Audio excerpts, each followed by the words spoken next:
ng church ngayon.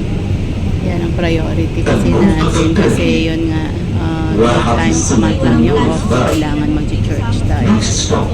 Yan. So, maganda naman yung mga building, di ba?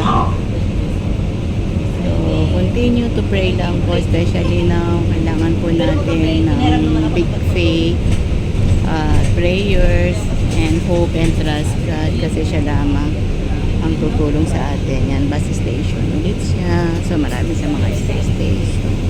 So, i-update ko po kayo every time. But, yun nga po, kailangan po natin ang panalangin. Manalangin at tiwala sa ating Panginoong Jesus. Especially nowadays, no, na kailangan natin ang ating Panginoon. So, muli po, shalom, shalom, and God bless you all. So, bye for now. Yan, alisan naman tayo.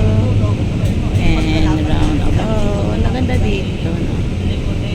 Yan, daming ano, round about.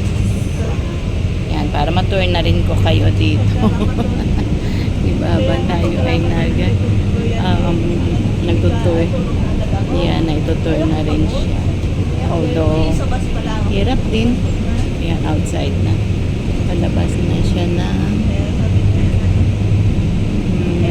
parang community. Community siya. Parang siya.